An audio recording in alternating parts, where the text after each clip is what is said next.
a few days ago, Shaker, one of our regular attendees, said, you know what, it's getting very confusing, the whole voting system, and when who should do the mail ballots, and what does it all mean?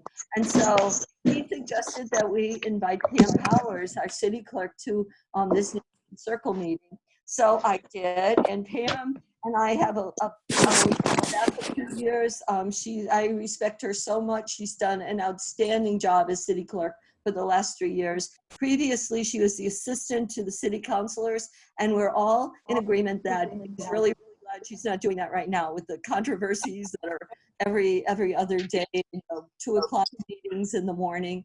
But she was outstanding in that position too. Pam, we're going to recognize you, and you're going to tell us how we can vote and all the ins and outs of it, so none of us mess it up, which I have a tendency to. So Pam, can we recognize Pam on the screen? Hi. Thank Hi you. there. Hello, everyone. Okay. Should I start? Is it a good time to start? Okay.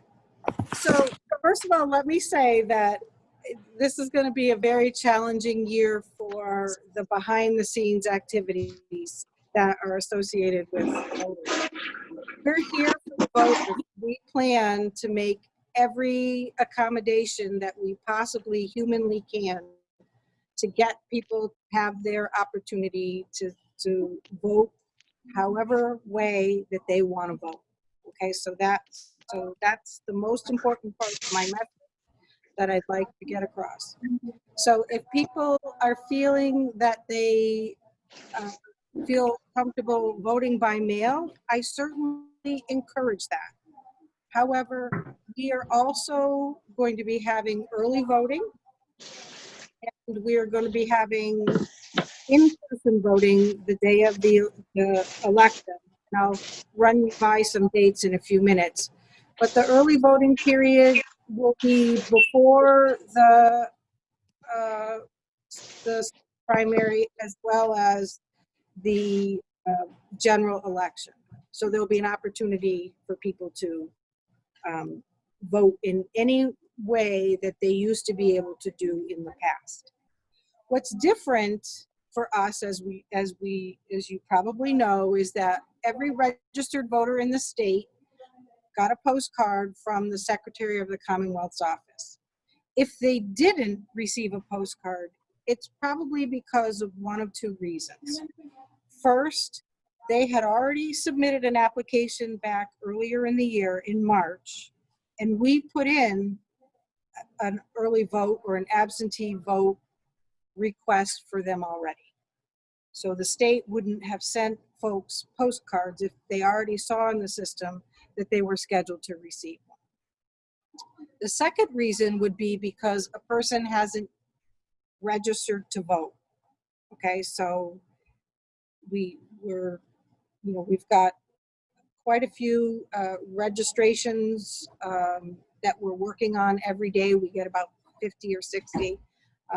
But the important thing is that if people didn't get a postcard and they feel like they are registered to vote and that they should have gotten an application because they didn't turn one in before, they should contact us to figure out what's going on, okay? So let's talk about some dates here. The deadline to request a vote by mail is going to be 4 days before the election. So we're talking about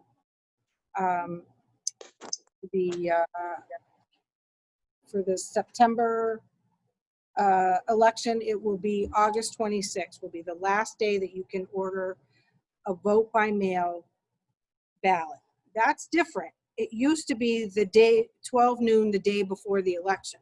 Now it's 12 noon, 4 business days before the election. So people have to be, making some decisions earlier now, as opposed to what we saw in the past. We're not doing in-person voting at City Hall. So the early voting opportunities will all be done at the Senior Center. We're going to be having it set up just like we had in City Hall, where the voter comes in, they they give the person their name. The list that we have prepared will be organized by name, not by street. And they'll get a ballot. They'll pick a ballot if they're unenrolled, okay? And if they're unenrolled, they get their choice of the major party ballots that we have. They'll vote. They'll put their ballot in an envelope. It will be secured until the day of the election. If people choose to go to the polls on the day of the election, they will notice some differences that we're doing in terms of the flow. The entrance and the egress will be two different doors. So you'll go in one door and you'll come out the other door, so that we don't have a lot of people, crossing each other face to face. Down at the senior center, the entrance for the senior center polling location is going to be the front door. That polling location has 4 precincts. The 4 precincts will be spread out throughout the building, and we'll publish what polling location is going to be where. There'll be 2 precincts in the great room. There'll be 2 precincts elsewhere in the senior center. So one will be in Patty's front room, I believe is what it's called, and the other will be at activity room number 1. Okay, so all of those opportunities are available to anybody who's a registered voter in Northampton. Okay.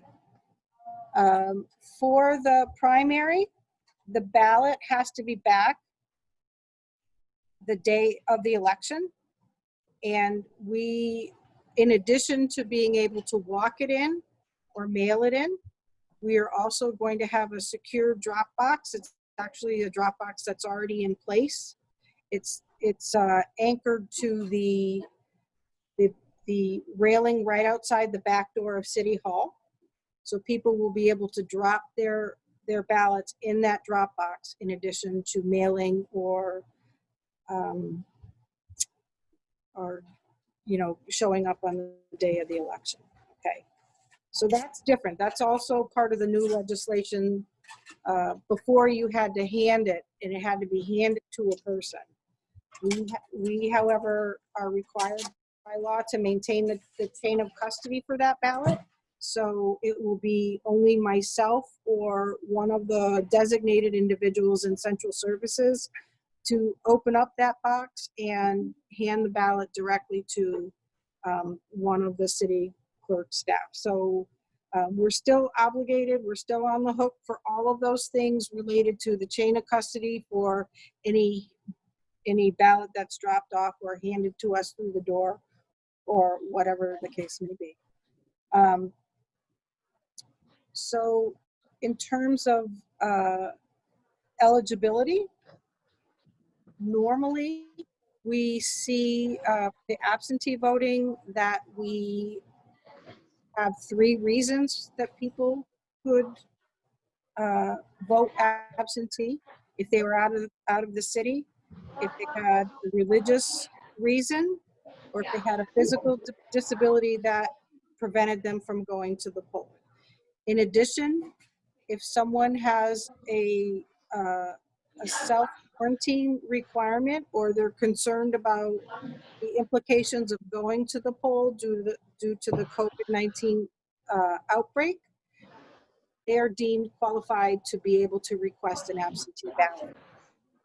For the early voting, there is no excuse for early voting. So you just want to vote early, you can show up and vote from August 22nd to the 26th for the September primary.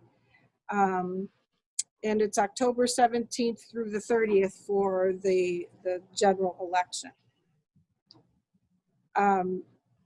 No excuses needed, and you don't have to fill out an application for the early voting.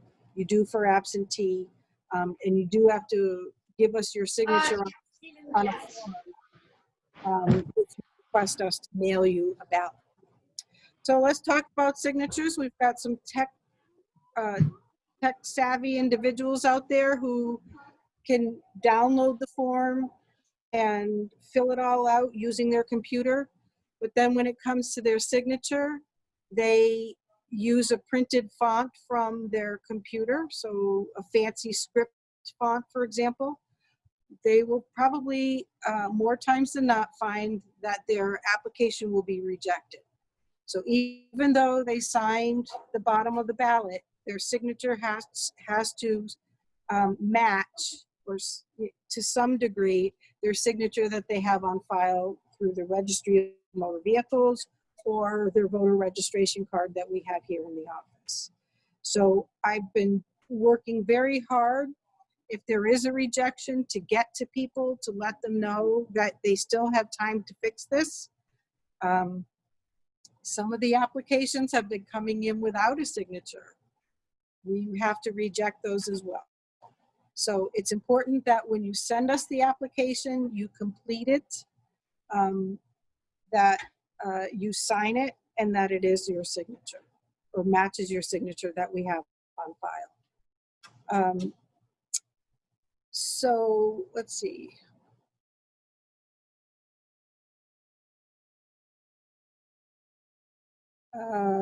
We got our ballots this past Thursday. So we are working very hard to get out the ballots. We have about 5,000 applications that we've received so far. Okay. And we have about 500 that are ready to go out the door. They just need a stamp. Because the state is really encouraging people to use the vote by mail system, the envelope, the return envelope, is prepaid, so they don't even have to put a sticker on it.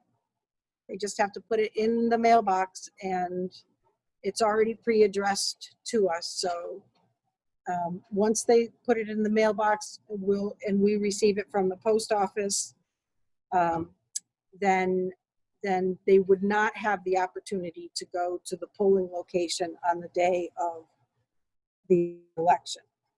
However, let me just back up for just a second. I don't want to scare people into thinking that they are blocked into this vote by mail thing, because I know that there's all kinds of scary information out there that we could delay the election. There could be some level of interference, that sort of thing. If people continue to hear that and they're concerned, every polling location that we have in the city is still going to be open the day of the election. The difference is that people will have to get a letter from me indicating that I don't already have their ballot back. And once they turn in their ballot, then that negates their eligibility to go to the polls the day of the election. So they want to hold off as long as possible to turn in their ballot. That's completely up to them.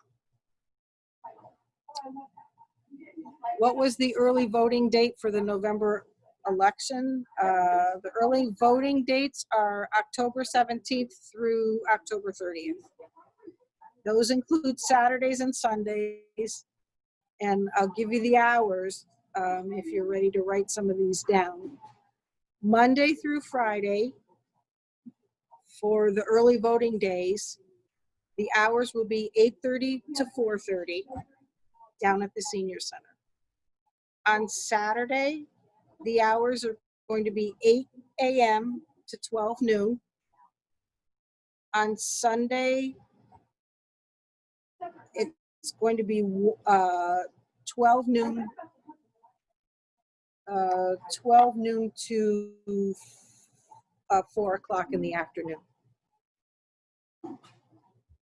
So 4 days on Saturday, 4 hours on Saturday, 4 hours on Sunday, and people can just come in during those hours and vote as if it were a true election day. So I hope I've answered everybody's questions. For the state election, though, I do want to point out that your ballot has to be postmarked. by November 3rd and has to reach us no later than November 6th. So that's different. That's also a change. Usually it's the overseas ballots for the general election that we have that opportunity to receive late. But in this particular case, for this election, for the November 3rd only election, we can still receive ballots for anybody who turns it in to their post office, postmarked for November 3rd, and then reaches us by November 6th. So I want to tell you about some protections that we're doing. I am having a little bit of difficulty getting, a full complement of poll workers, but we're working on it. I want to assure that when people go to the polls, we are going to take every precaution that we can. We're going to be having signage that will show, that will talk about the COVID thing, just like when you go to the grocery store, safety precautions associated with being in a setting. Most of the polling locations, the queue for participating in voting will be the line that I'm talking about. If there does turn out to be a line, will be outside and not inside the building. When you go in to vote, we're going to limit the number of voters that can be at the polling, inside the polling location at any one time to 10 voters plus the election workers. Okay, in that big space that we have. The voting booths will be wiped down after the voter votes. They, when they first enter, they're going to reach the table where they check in. There will be a plexiglass barrier between the check-in people and the voter. It's going to be a 7.5-foot plexiglass with a little cutout. I'm arranging to get some lunch trays, and your ballot will be placed on a tray with a pen. It'll be a freshly sanitized pen. You'll vote. I'm trying to decide on the solo cup thing to let us know that you're all done voting. Perhaps we'll give you a solo cup that you leave in the voting booth, and that way there we know somebody has to wipe it down. But that approach might be a little costly, so I'm trying to look at some alternatives for letting us know that you're done voting, and our job will be to clean out or to sanitize the voting booth. Then you'll turn your pen into on the other side of the floor, and you'll put your ballot inside the scanner, and you'll leave. There will be no checkout table, so it's just checking in.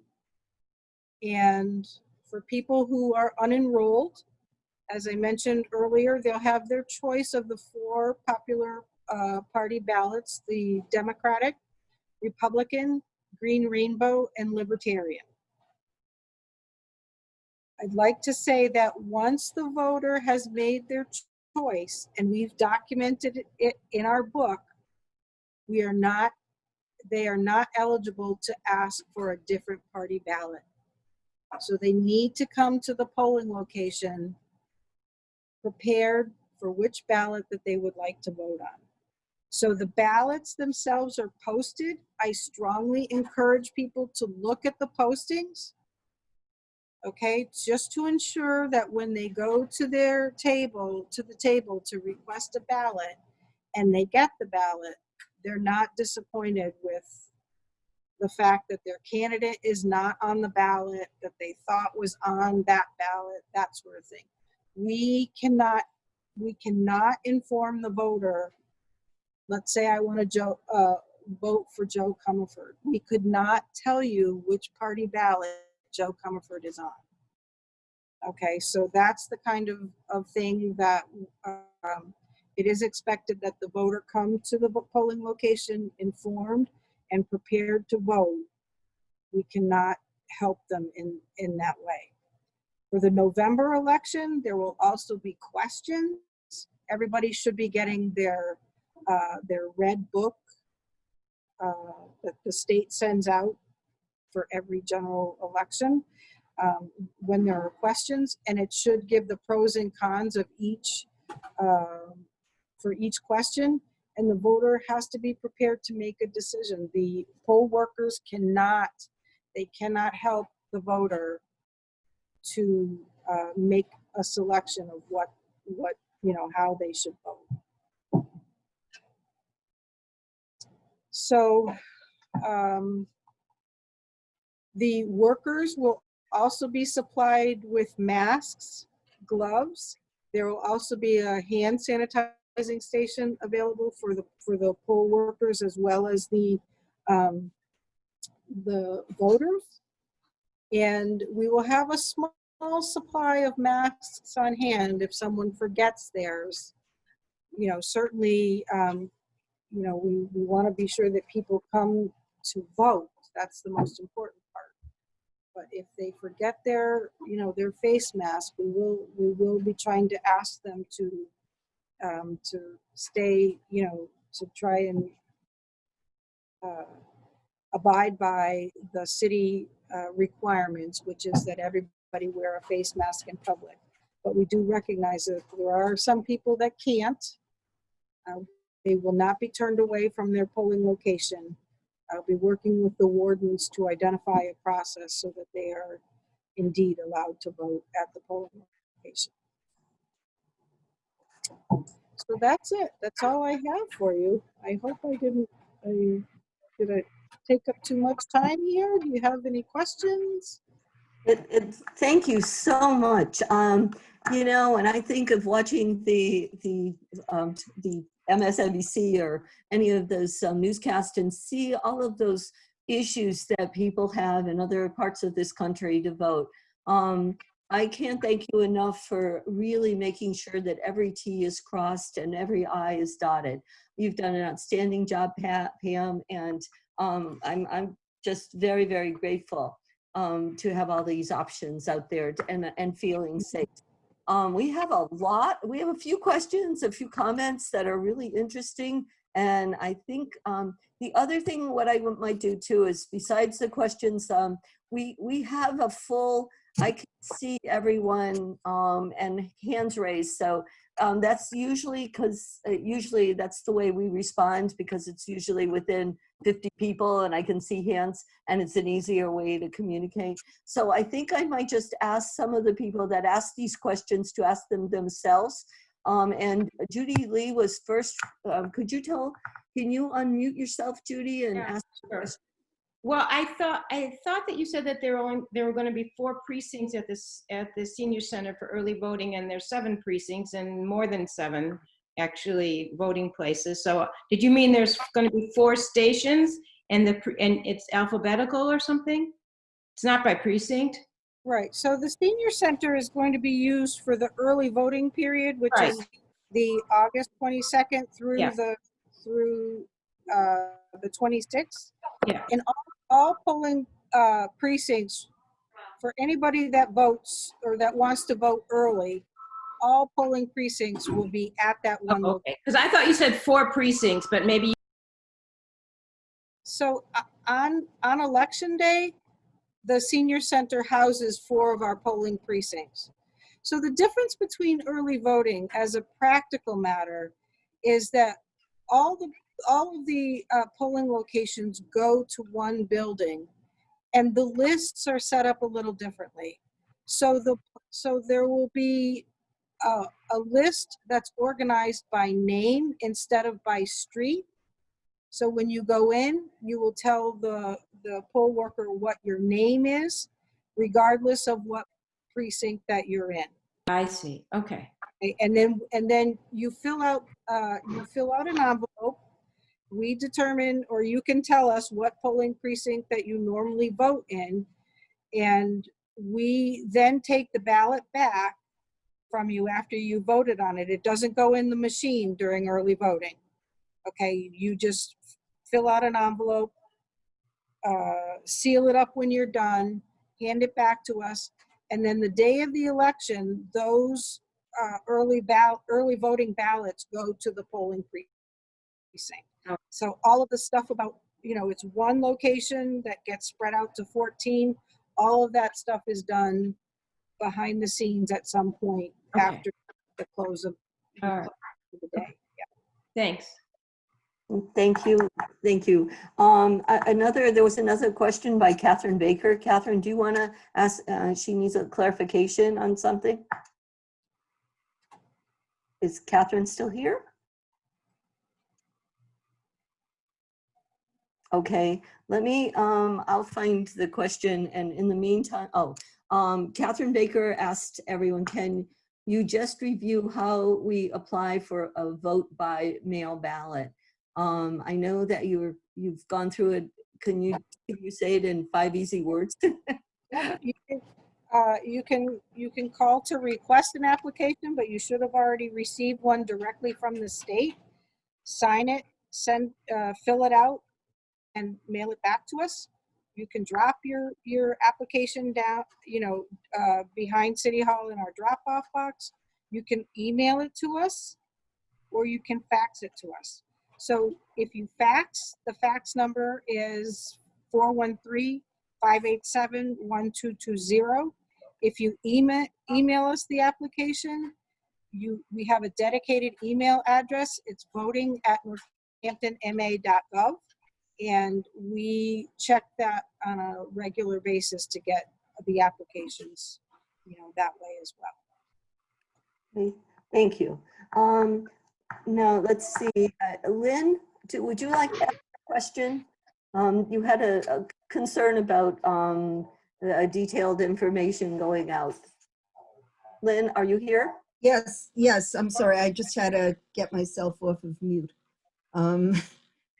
Okay.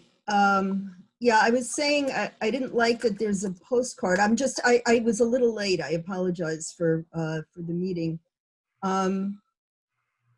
Yeah, if you're already registered for a political party, you don't need to fill in the part on the right of that postcard? That's correct. Yes. Okay, and you said that you can drop that off, or no, that's just for the ballot. To Well, drop off you behind can City Hall. Right. You can drop off your application to request a ballot as well in that drop-off box. Most definitely, yes. However, we've received some that are inside an envelope because people were concerned about, sharing certain details or having their signature on the postcard. I can understand that. So some people have mailed it inside an envelope. I get quite a few every day in my drop-off box out back. I get quite a few through email. So whatever people are most comfortable doing, I don't get how email has a signature. You would have to download or upload the form. So let's say that you took it off the website. You would download the form and fill it out and then sign it. And then you would have to either scan it in and attach it to an email, or you could take a picture of it and put that picture, attach that to an email. However, Okay, so it's not just email, it's this other, so you can see the signature.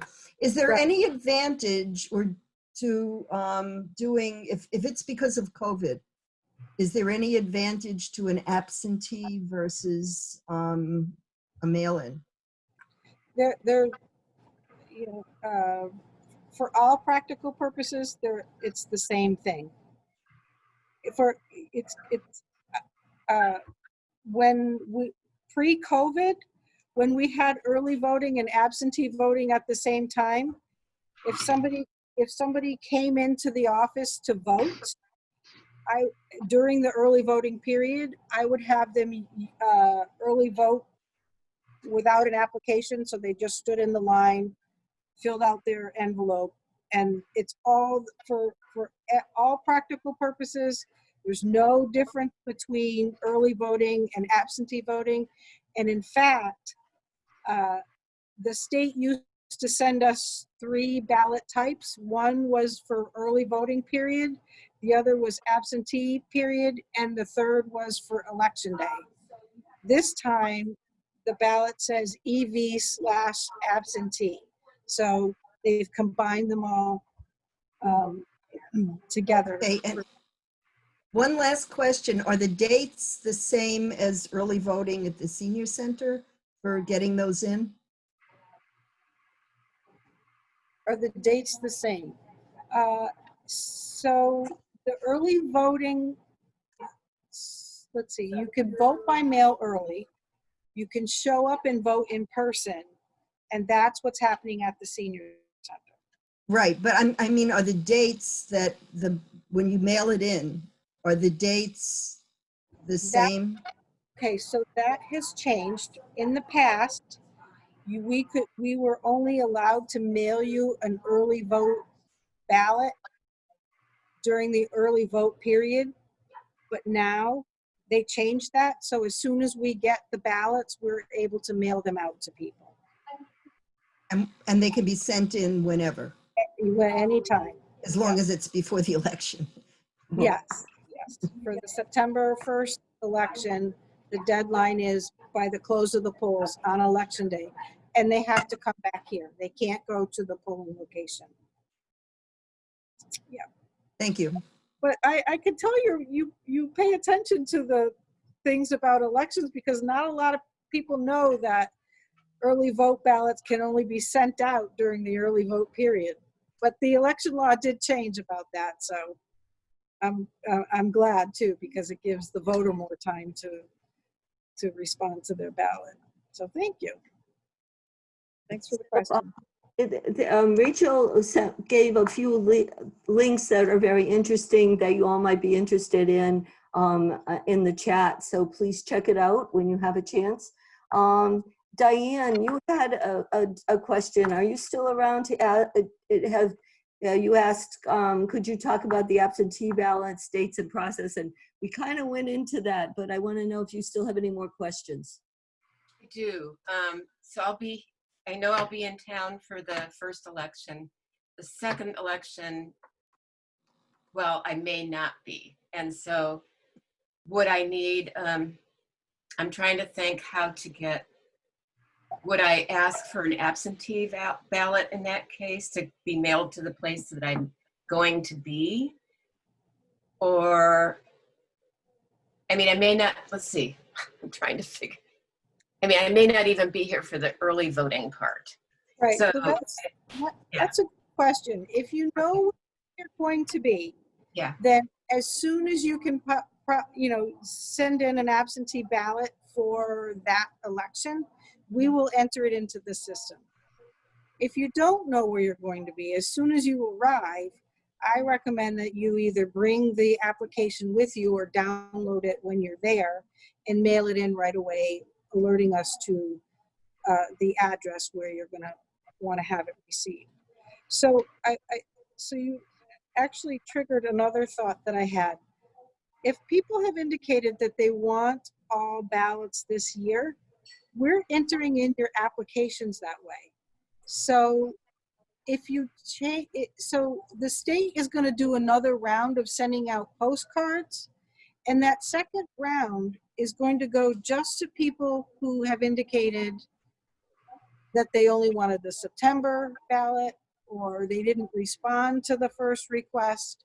So if you don't get an application for an absentee ballot or an early vote ballot or vote by mail, they're all the same thing, in October, that's probably why. It's probably because you already told us you want that ballot for November, already mailed to your home, and we're on it. We got it entered into the system. And they at their end, they saw that you didn't need another application. However, if you need to make a change, we can accommodate that. All changes to absentee ballot requests, just like changes to voter registration, have to be done in writing, and they have to contain the signature of the person making the request. Okay.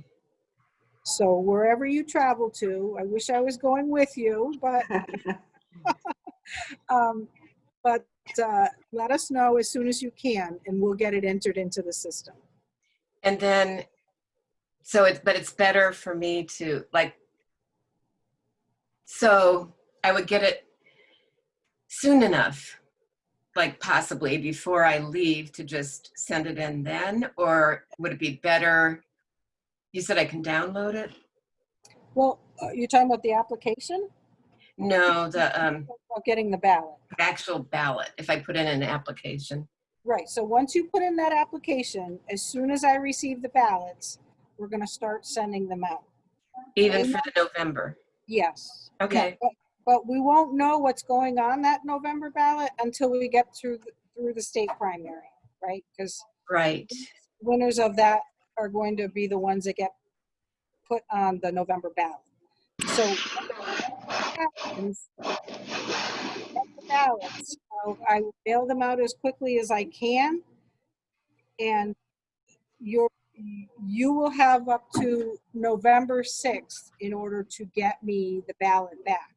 So let's say it's November 5th, right?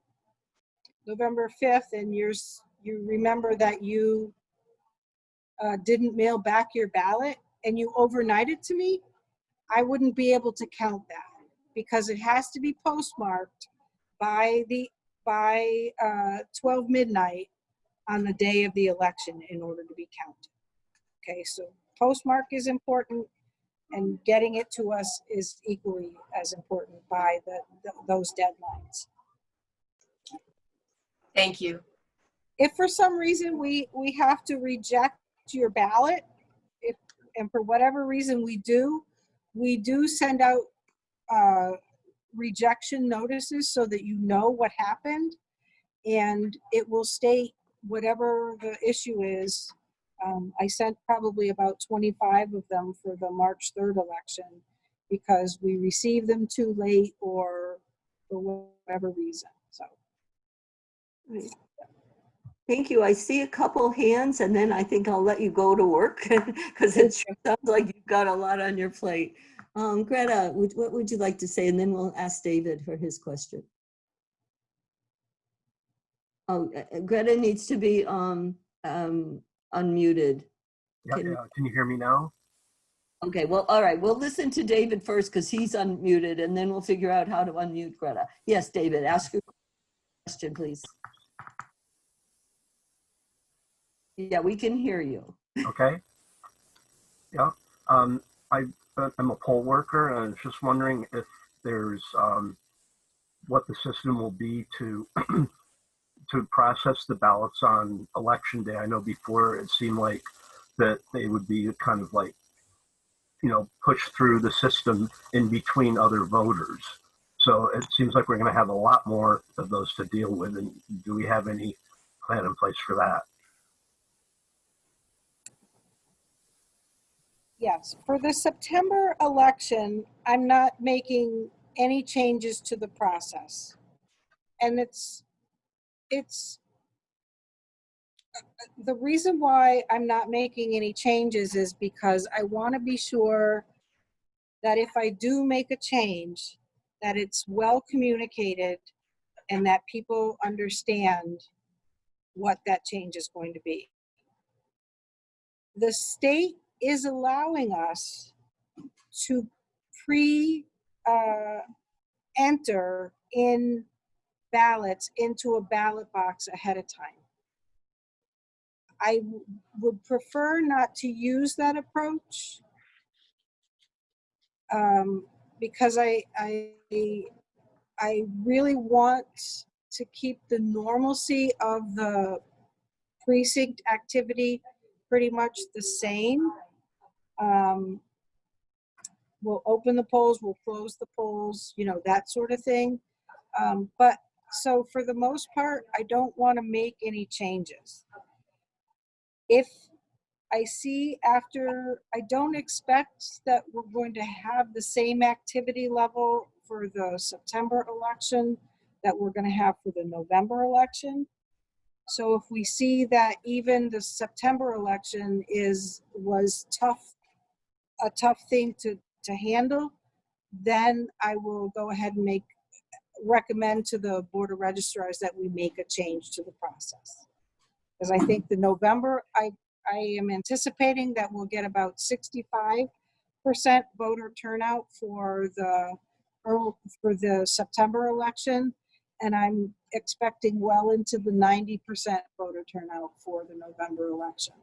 So if 65% is going to be tough to handle, then I certainly know I got to make a change for the November election. Yep. But the process will be that the ballots will go to the polling location, and they will be put through the ballot box the same way that they always do for the September primary.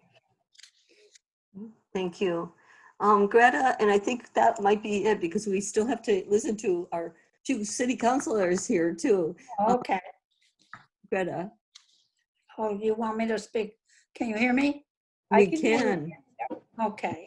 My friends sent their ballot, their request for ballot in weeks and weeks ago. They haven't received anything, whereas I sent mine in over a month ago, and I've received. So is there a delay? Is there some kind of delay with receiving the application? your friend. Okay, so I haven't sent out any ballots. No, I'm talking about well, I don't know what they're waiting for. I'm just saying that I received everything that I needed to fill in. Yeah, but they Yeah. didn't. So I'm wondering, what, is there a problem? Okay, well, so we haven't sent out any ballots yet. So if your Right. friend is waiting for a ballot, then Not the ballot, it's, application. Okay, so so your friend should contact me, okay, and then if they didn't receive the postcard that was sent to everybody, you received yours? yes, Okay, so if she did not receive a postcard, then we probably need to investigate whether she's a registered voter, and I don't know who the person is, so I can't say that. Okay, volume. or she already had an application in for the March election, and so the state didn't send her one. So if you already put in an application for back in January, for example, and said you wanted it for all elections this year, there's a strong possibility they didn't send her an application because she's already in the system. I see. Yeah, so she should contact me and we'll figure that out together. Thank you. You're very welcome. So Pam, I want to thank you so much. It was very, very enlightening. It is a little complicated, but it's so nice to know that we have so many options I think it's so important that we all, Thank you. I've never felt personally more obligated to vote than I do in this coming election. Thank you so much. Very welcome, everybody. Thank you for having me.